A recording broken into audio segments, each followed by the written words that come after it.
This is a shaken, not stirred production.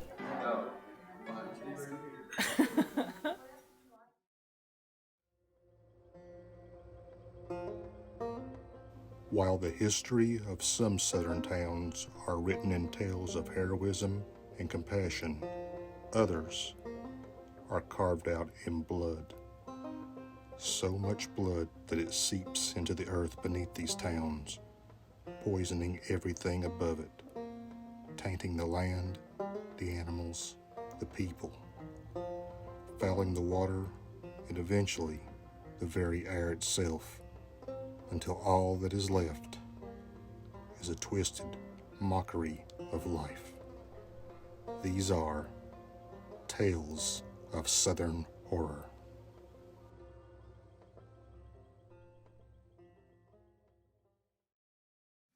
The Legend of Stony Creek, written by Roman White.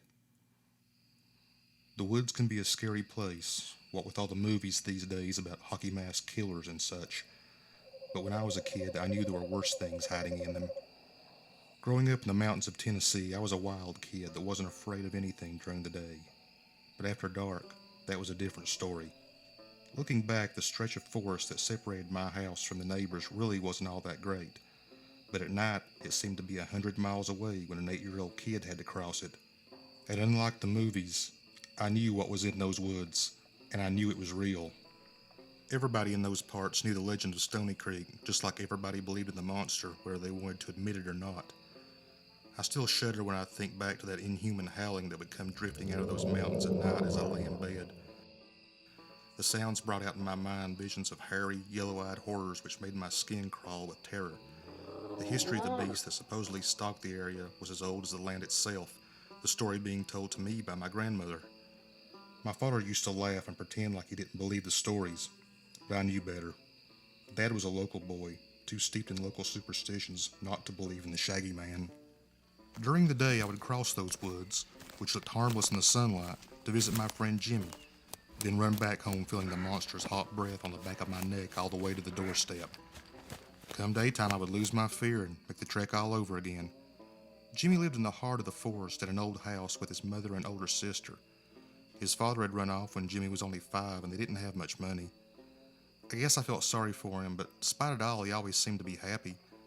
He used to tell me stories of finding the Shaggy Man's footprints around his house, and once even told me the monster had carried off the family dog. Of course, I always believed it. As the years went by, I saw less of Jimmy, and eventually I went away to school, and for the most part, forgot about the Shaggy Man, chalking it all up to folklore and kids' tales. When I returned home for a visit several years later, I decided for some strange reason to visit my one-time best friend. Even though I was now an adult, more or less, as I walked that now overgrown path, it opened up a floodgate of old memories. The woods still created images of horrible, nameless things that were ancient when the earth was young. As darkness slowly fell, I wondered if the terror it brought could be genetic, because the night brought out a revulsion ingrained in my mind, undoubtedly inherited from primordial man himself. As I approached the house, I was surprised in how little it had changed.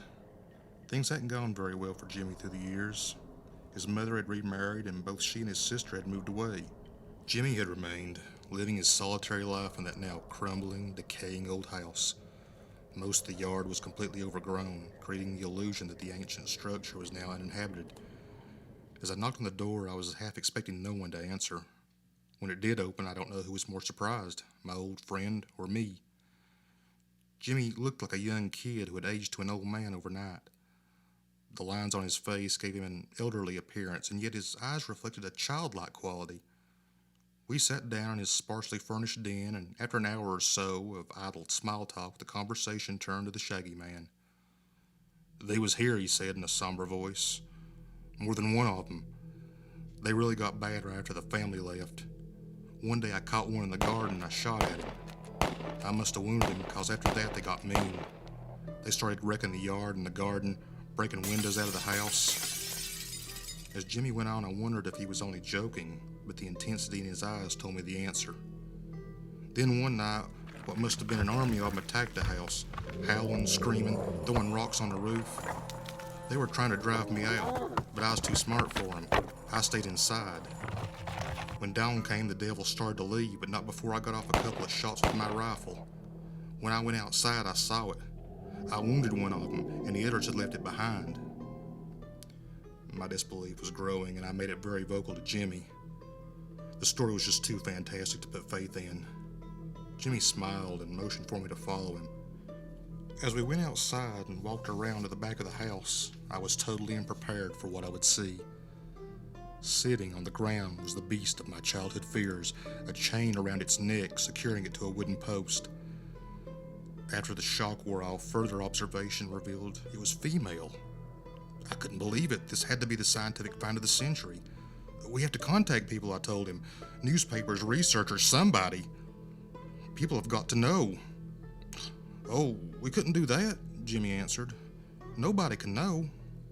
Why not? I yelled. Only then did I notice the large knife in Jimmy's hand.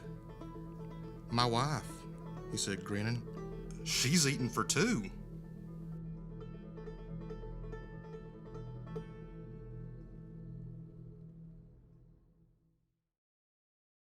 The Hideout, written by Roman White, based on The Room by Ron Ellis. It was dark inside the room, dark and dusty. Their feet shuffled cautiously across the dirt floor. Small shafts of light broke through sporadic holes in the ancient, decaying roof. There were two figures stumbling around in the gloom. Tommy, who was 9 years old, and his neighbor Jenny, who was 8. Both were shivering even though it was a hot August day. It had all started off innocently enough, a game of hide and seek played by a group of kids in the woods behind their respective homes. As one of them closed his eyes and began counting, the others scattered quickly, each trying to find the best hiding spot. Tommy hadn't seen where the others went. He was too consumed with trying to find some place that he could conceal his tall, lanky form and avoid being caught. He trudged further into the woods, knowing that his time was running out, when he suddenly became aware of his location. This was Old Man Clemens' property. Property lines usually didn't mean too much in Blue Springs. Most homes were spread fairly far apart and in heavily wooded areas. As a result, the kids frequently played, swam, and fished on their neighbor's land. But this was different. The phrase Old Man Clemens sent a chill through the area's children, and none of them would dare to trespass anywhere near his house. Frantically, Tommy started to double back when he heard something, almost like a whisper. He listened carefully. Someone was softly calling out his name. He turned to where he heard the voice. A few feet further up the ridge was a small, white building. Tommy strained his eyes and could see that Jenny, one of the kids from the game, was peeking out of the doorway. He took a couple of steps closer and saw she was motioning for him to hurry. Glancing around cautiously, he started up the hill. He was more than halfway there when it hit him. The smell. An overwhelming, sickly sweet stench that raced through his nose and into his brain. The smell was so strong, so overpowering that his knees nearly buckled. The doorway Jenny was standing in belonged to a tobacco house, a small structure where farmers hung their tobacco stalks to dry. These buildings weren't uncommon in Blue Springs. A lot of the families had one, and Tommy would always give them as wide a berth as possible. From the time he could walk, the smell that emanated from those houses was so repulsive that he couldn't even stand a few feet from one. And for some reason he couldn't understand it didn't bother anyone else. Not wanting to seem weak, he trudged the rest of the way until Jenny was right in front of him. In here, she said. They'll never look in here. Tommy couldn't believe it. How could she stand this close to the building, which was torture for him, without any problem? Even more incredible, she actually warned him to go inside? He attempted to protest, but before he could speak, she was already gone. He stood there anxiously for a second, not really sure what to do.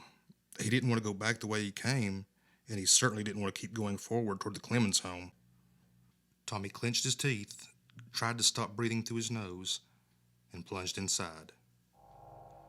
Maybe we shouldn't be in here, he managed to croak. The thought of breathing this musky air inside the room gave him a nauseating shudder.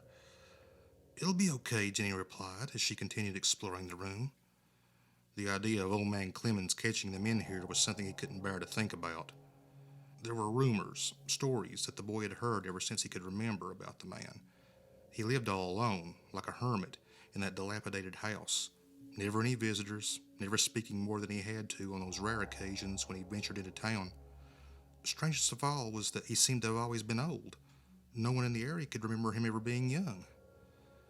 Tommy was so lost in thought, he didn't see Jenny stop short in front of him, causing him to collide with her. "What is it?" he asked. "What's wrong?" Jenny said nothing, merely pointed. Tommy stepped around the girl and attempted to discern what she was looking at. It took a moment for his eyes to adjust in the murky light, but what he finally saw made his jaw drop. Hanging from the ceiling were bodies. What had to be dozens of them, each wrapped in plastic, their dead eyes staring vacantly.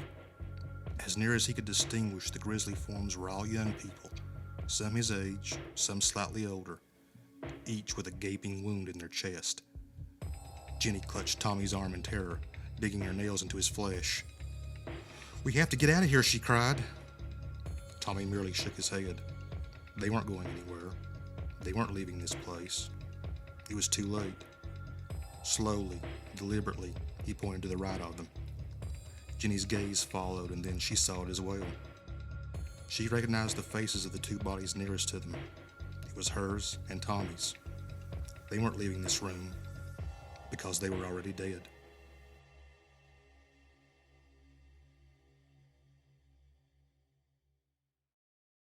My Friends, written by Roman White. He was happy. Well, maybe the word happy was going a little too far. In fact, he couldn't remember any point in his life when he was ever truly happy. But this was probably as close as he could come. He certainly didn't feel as miserable here. This was his special place. He sat on a large rock, peacefully gazing at the clear, gentle water of the creek rolling along. The worries of his adolescent life were off his shoulders now. If only he could stay here forever. But the real world would eventually beckon and draw him back soon enough. The real world. It had no love for Martin Kellner. No kind words, no soothing caresses. Only a soul-crushing, endless line of trials and torments heaped upon him with such diabolical efficiency that a young boy who shouldn't have a care in the world dreaded each coming day more than the one before. When he was younger, he had dreams about building a raft, like he had read about in Huckleberry Finn, and floating down this creek and away from everything. But even at that age, he knew that such a thing wasn't realistic. Still, it was a nice fantasy that he kept tucked away in the back of his mind, something that made the time a little more bearable, the hours of the day that he was forced to spend away from this place a little less torturous.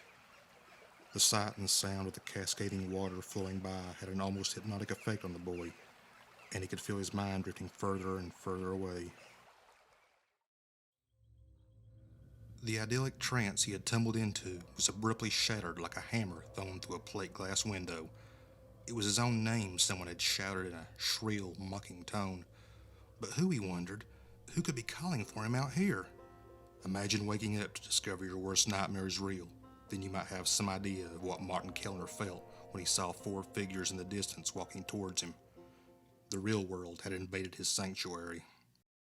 He immediately broke into an ice-cold sweat, and the contents of his stomach started to rise up into his throat. The invaders weren't strangers to the boy. He even knew their names. They were in the same third-grade class as Martin, and the sight of them stomping through the one place on Earth where he could feel any semblance of peace was like cold steel slicing through his lower intestines. The leader of the pack was Arnold Gentry. He was slightly taller than most kids at his age, and his face always seemed to be locked in a perpetual sneer. Martin also noticed that without fail he marched in front with the other three falling into place behind him, as if that were the natural order. "Hey, look," snickered Arnold. "It's Sissy Marty." On cue, his followers laughed in unison. Martin, his despair slowly giving way to anger, made no attempt to reply. "What are you doing here?" Arnold demanded. "Nothing," Martin quietly answered. "Yeah? Well, we're here now, so get lost." Martin stood his ground, not so much in defiance, but in disbelief to what was happening. "Did you hear me?" challenged Arnold, taking a menacing step forward. "I said get out of here." Still, Martin stayed motionless. "Maybe we ought to do it for him," said Todd Russell, who was almost as tall as Arnold. The others nodded in agreement. "This is my place," Martin stated softly. "Not anymore," Arnold shot back. "We need someplace for camping, so we're taking it." "I think the baby's going to cry," mocked a blond kid named JT. "This is my place," Martin repeated firmly. "Yeah? Well, the four of us say it's ours. Too bad you ain't got any friends to help you," Arnold taunted. "I've got friends," Martin said. Arnold let out a roaring laugh. "You're a liar. If you got friends, where are they?" Martin attempted to answer when one of the other boys interrupted. "Hey!" Todd exclaimed. "Look at that snake!" Everyone turned to where he was pointing and saw a small snake gliding through the water. "I hate snakes," said Arnold. "Somebody get me a rock to kill it." Arnold's request appeared to shake Martin out of his stupor. "No," he cried desperately. "You don't have to do that." "I do what I feel like," was Arnold's answer. "Why do you care about some stupid snake?" "It can't hurt you," Martin shouted. "Leave it alone." "All snakes are bad," remarked Scott, who was the shortest of the group. "Snakes were made by the devil. My dad said somebody ought to kill all of them," commented JT. "The Bible says snakes used to have legs. My grandpa told me if you throw one in a fire, its legs will grow out," Todd added. With a yell of anguish, Martin lunged at Arnold, but two of the others stopped him. They held him tightly as he kicked and fought. Arnold, grinning from ear to ear, leaned in close to the struggling boy. "I'm going to kill that snake, and there ain't nothing you can do about it." Martin burned with a rage so intense you could almost see it radiating from his body like waves of heat. A buzzing sound pulsated inside his head, drowning out all other noise. Blood pounded in his temples, racing through his veins like molten lava. His fury was so overwhelming that he wasn't even aware that he was now looking at everything through a red film. "Will you hurry and get me a rock?" Arnold yelled at Scott. "It's going to get away." Scott, goaded by Arnold's command, quickly reached for the largest rock he could see in a pile near the water's edge. As he bent to pick it up, his heart nearly stopped. Staring up at him was another, larger snake. Too afraid to move or even call for help, he could only stand frozen in place as the reptile's tongue flicked mere inches from his trembling face.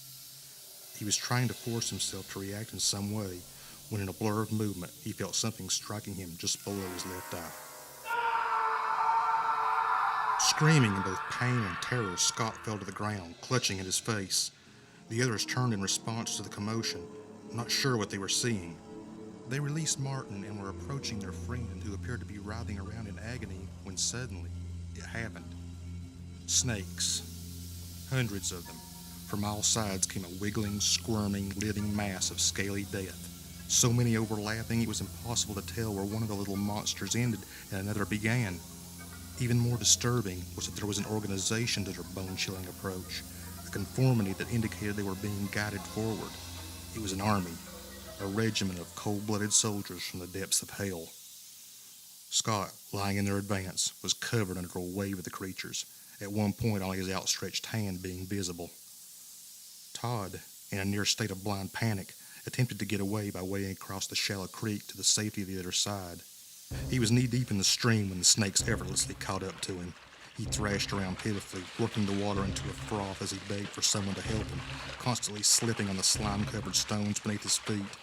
This grisly spectacle seemed to drag on forever, finally ending with the current carrying Todd's lifeless body downstream. Arnold and JT stood in silent awe as all this unfolded around them, their minds refusing to accept the carnage they were witnessing. JT's eyes frantically darted back and forth, looking for any avenue of escape. He desperately wanted to run, but every direction was blocked by the incoming horde. There was nowhere to go. He was hopelessly trapped.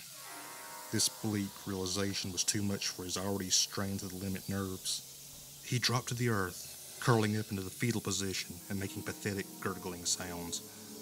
Arnold paid little notice to his former classmate quivering on the ground beside him. All his attention was drawn to the fact that Martin was walking steadily towards him. The snakes had formed a circle around the two of them, and yet not only did Martin not appear to be afraid standing in the middle of all this horror, he was actually smiling. Arnold took a few clumsy steps backward, stumbling over a tree root. As he lay on his back, he became conscious of how overwhelming the hissing made by those slithering things sounded. Martin now stood over him, that bizarre smile on his face. Had he ever seen Martin smile before? Is that why it seemed so unnatural? Despite all this, the smile didn't look sinister or vindictive in any way, not like the one Arnold exhibited when he was inflicting pain on someone, a counterfeit smile which always came at the expense of others and was a symbol of misery as opposed to joy. No, for the first time ever, Martin Kellner looked happy. He spoke, his voice serene and without a hint of malice. I told you I had friends. The wriggling circle that surrounded them began to slowly close. Arnold Gentry knew there was no point in screaming, but he did anyway. Luck of the Draw, written by Roman White.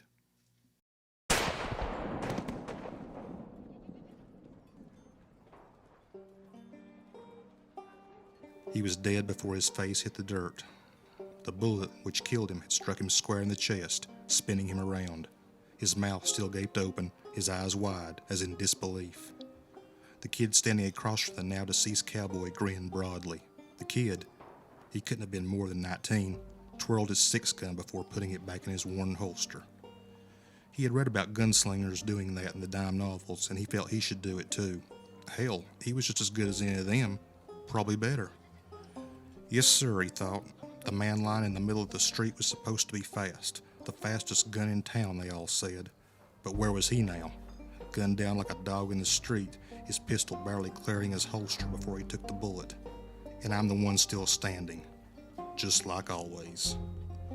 The kid flicked a speck of dust off the sleeve of his white shirt and headed back toward the saloon.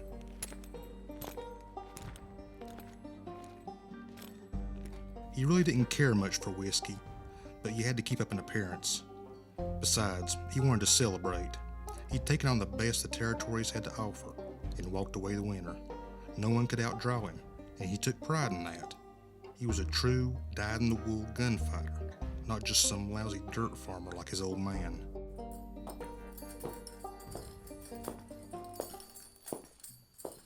The small saloon was dead quiet when the kid stepped inside. "Is there anybody else?" he asked loudly. "Who thinks they can outdraw me? Just step forward," he challenged. "But just remember who you're dealing with. The Dry Gulch Kid." The saloon, not unlike the town itself, was sparsely populated. A few customers sat playing cards. Most of them were just quietly drinking.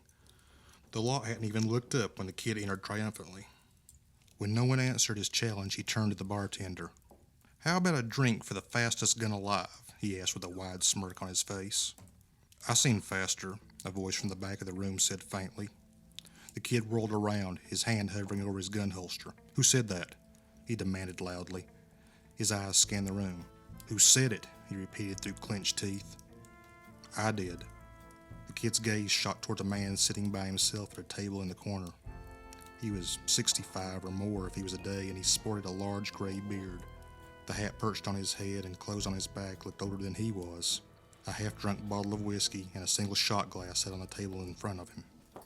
The kid walked slowly towards his challenger, the sound of his spurs clanging loudly behind him. If the old man regretted having spoken up, he sure didn't show it as the kid put a hand on his table and leaned forward. "Who, old-timer?" he asked with a half-smile on his face. "Who you seen faster than me?" In response, the bearded character reached across the table toward the bottle of whiskey. Before he could touch it, the kid gently pushed it out of his reach. "I'm waiting, old-timer." "Clem Walker," the old man answered. "Oh, yeah?" retorted the kid. "How come I never heard of him?" "Used to move around from town to town in a traveling sideshow," the older one started, ignoring the kid's query. "Story has it that's where he was born. They say his parents were both sideshow freaks.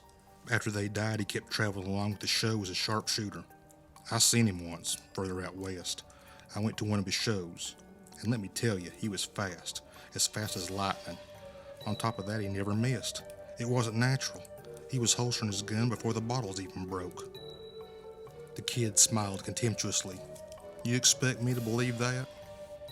"He's telling the truth, mister," the bartender said. "I was just a little fellow when that traveling sideshow came through town, but I remember seeing it with my own eyes." In response to the bartender's declaration, a few of the other old men in the saloon nodded and murmured in agreement. "Well now, that's so," the kid asked slowly. "So tell me, where could a man find this Clem Walker?" No one made any attempt to respond to his query. "I asked a question," he stated coldly, putting his hand on his holster for emphasis. "Well," the bartender started, scratching his head. "Not that anybody's been looking, but they say he's got himself a shack up in the mountains about 3 miles out of town. Lives all alone. He got tired of young punks always gunning for him, trying to prove how good they was," the old-timer added. The kid bristled at the last part of the aged man's statement. He knew when he was being goaded. All these tall tales about this Walker fellow were meant to spook him. They all knew that they couldn't beat the kid, so they dreamed up this yarn to make him look yellow. Well, it wasn't going to work. He'd find this Clem Walker, and he'd lay him out in the dust just like everybody else had been unlucky enough to step in front of him. It took some hunting and a little friendly persuasion with the sodbusters outside of town, but eventually he located Clem Walker's place. Nothing special, especially not for a so-called legend, an old broken-down sideshow wagon that someone had built onto. The whole structure looked one short day away from falling apart. A few feet to the left of the makeshift home, there was a lean-to set up in front of a small campfire. Sitting in front of the fire, gently moving back and forth in a rocking chair, was a man. He was dressed in black, from the battered top hat on his head to the dirty dress coat that came to his knees. This, combined with the short salt and pepper beard he sported, made him look more like the town undertaker than a gunfighter. He looks about as threatening as Grandpa's plow mule, the kid chuckled to himself. Smooth as silk, the young gunslinger strolled over to the man in the chair. The kid was nearly on top of him before the older man finally looked up from the fire. At that moment, the first thing the youth noticed were the eyes, sunken back and soulful, like they belonged in somebody 30 years older. Matter of truth, it was so off-putting that the kid almost took a step back, and his stomach wasn't the kind of not real easy. Walker, if that's who this really was, resembled someone who had lived an entire lifetime in a relatively short amount of years. It then struck the kid that he was wasting time with all these foolish thoughts. He came here for a reason, damn it. Now here he was face to face with a man, and he was acting like a scared old lady. He took a second to shake it off, then say, in a calm, confident tone, "Clem Walker?" The old man answered in a voice barely above a whisper. "I know you, friend." The kid flashed his trademark grin. "I know you." The man in black returned his gaze to the fire. "You're a hard man to track down," the younger one went on. "Trail went cold a couple of times, but I kept going."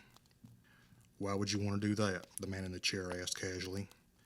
"'Cause I had to meet the great Clem Walker, that's why," answered the kid. "Well, now you've done it, so you can move on," Walker replied. "No," said the kid. "Me and you got some business together." "I got no business with you, boy," the man rebuked. "You made a mistake." "I don't think so," responded the kid. "You see, I kept hearing about the almighty Clem Walker, how no man living or dead could ever outdraw him. Well, I say I'm better, and I'm here to knock you off that hill." "There ain't no quarrel between us, boy," Walker stated. "And I got no calling to shoot it out with you. Why don't you just let me be?" The kid started to shuffle his feet in agitation. What did it take to get a rise out of this old goat? "What's the matter, Grandpa?" sneered the kid. "You losing your nerve? Have you went gutless?" "No," countered Walker, "just gut-weary. Loaded to the back teeth with every snot nose big enough to hold a pistol rolling in here with a challenge. Well, not today. Not today or ever again. I'm done killing. You want to prove you're a man? Then go do it someplace else. You ain't dying here." The kid ground his teeth. "You sound awful sure you'll win. You got any idea how many men I've put underground?" Instead of answering the kid's question, Walker merely said, "Go home, son." The youth seethed with a burning rage he had never felt before. Being insulted was one thing, but saying he wasn't good enough, then being sent away, dismissed like some annoying schoolboy, unleashed a wave of fury that went right through his bones. "Yeah," he snarled at Walker. "Well, I say you're a coward. A lousy, yellow-bellied coward who's just trying to crawfish his way out of a fight." Clem Walker, seemingly oblivious to the venomous tirade that was being directed towards him, rocked serenely in his chair. "You hear me?" the kid shouted. "I say you're a coward. A liar and a coward." His adversary's mute apathy served only to further inflame the growing outrage racing through the young gunslinger. The kid pulled his gun from its holster. "Get up," he yelled. "Get up, or so help me, I'll put a bullet in you right here." To prove he meant it, he fired a shot between Walker's feet. Without a trace of emotion in his voice, the older man finally said, "They stretch your neck for murder in these parts, boy." "You see the law anywhere around here?" his antagonist snapped back. "You see any damn witnesses at all?" After what must have felt like a lifetime in the broiling sun, Walker stirred. Slowly, almost painfully it seemed, the raggedy man extricated himself from the chair. When he stood, the kid took a real stock of the man who he so desperately wanted to kill. Walker was tall, but his shoulders had slightly bent from carrying the weight of the world. He had cold gray eyes that were in a perpetual squint, probably from trying to see past 1,000 regrets. There was a pistol, post-Civil War by the look of it, stuck in the front of his belt. Dressed like a scarecrow and carrying a single, outdated weapon, he was the total antithesis of everything the kid believed a gunslinger to be. He subconsciously touched the leather holsters that housed his own pearl-handled revolvers. More and more, anger started giving way to an unaccustomed feeling of trepidation. He had never gotten cold feet before a showdown in the past, so why now? He unstuck his tongue from the dry roof of his mouth, desperately wanting to get the conflict over with. Both players started to take the obligatory steps backward for the inevitable clash.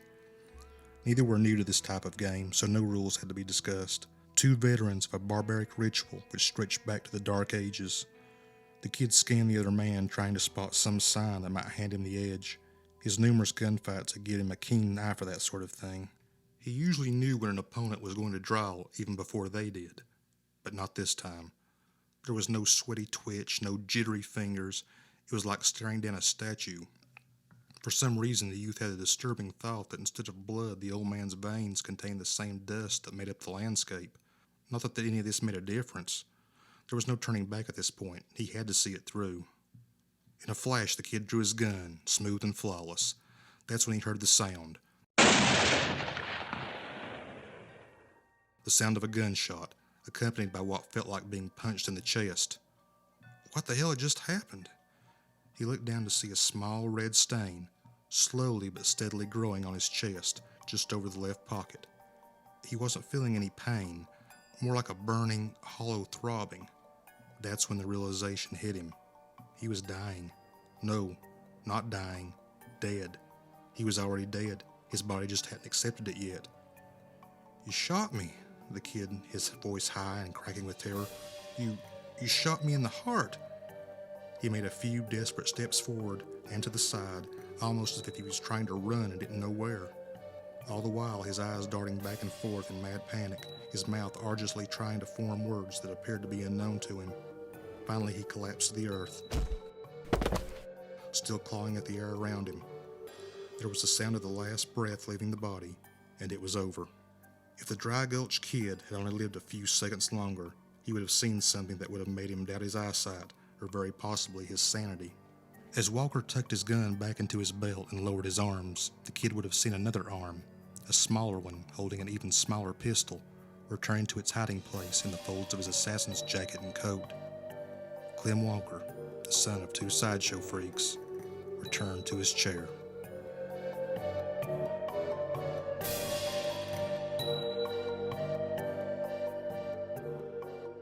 You have been listening to Tales of Southern Horror. Music by Space Banjo, Darren Curtis, Luke Garfield, Hayden Folker, Robert Austin Music, and Zombiz Music, and James Tittle. Produced, edited, and directed by Kent Edens. Series created and narrated by Roman White.